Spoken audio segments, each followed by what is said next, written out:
Hi అండి. నమస్తే. Welcome to వాండీస్ వరల్డ్. ఈరోజైతే నేను గుమగుమలాడిపోయే వేడి వేడి చారనమాట అన్నంలోకి రెడీ చేసేసాను. ఎన్నో ఔషధ గుణాలున్న ఈ రసం తయారు చేసుకోవడం చాలా చాలా ఈజీ.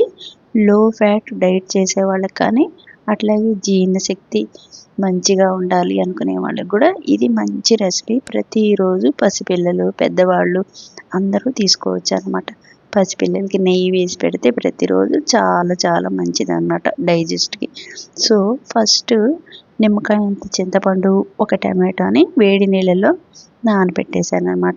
అది నానేలోపు పాత్ర పెట్టుకొని స్టవ్ మీద 4 టీ స్పూన్లు నేను ఆయిల్ వేసేసి 2 దంచి కొట్టిన వెల్లుల్లి, 2 ఎండుమిర్చి, అట్లాగే ఒక టీ స్పూన్ తీసుకొని మినపప్పు, శనగపప్పు, జీలకర్ర, ఆవాలు కూడా వేసేసాను. అట్లాగే ఒక రెబ్బ కరివేపాకు చిటపటలాడించి తరిగి పెట్టుకున్న ఒక ఉల్లిపాయ సన్నగా తరిగింది వేసేసి గుమగుమలాడేలాగా వేయించేసి నానబెట్టుకున్నాం కదా, అది కూడా వేసేయాలన్నమాట చింతపండు గుజ్జు. సో, 1 లీటర్ వరకు వాటర్ వేసేసాను.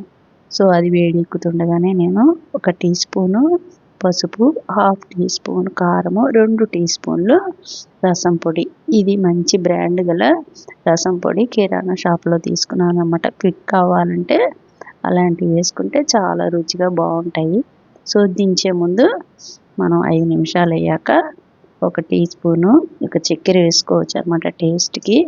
అట్లాగే 3 టీ స్పూన్లు నేను ఉప్పు వేసేసి అట్లాగే తరిగి పెట్టుకున్న కొత్తిమీరను కూడా వేసేసాను. సో, ఇప్పుడు అది వేడివేడిగా ఒక ఫ్రై చేసుకొని దాని పక్కకు కానీ, చికెన్ పక్కనకు కానీ అట్లా తినేవారికి ఎవరికైనా కూడా పక్కన పెట్టుకొని తింటుంటే చాలా టేస్టీగా ఉంటుందన్నమాట.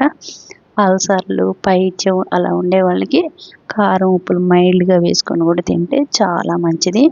సో, లో ఫ్యాట్ కాబట్టి ప్రతిరోజు కూడా తీసుకోవాల్సిన రెసిపీ.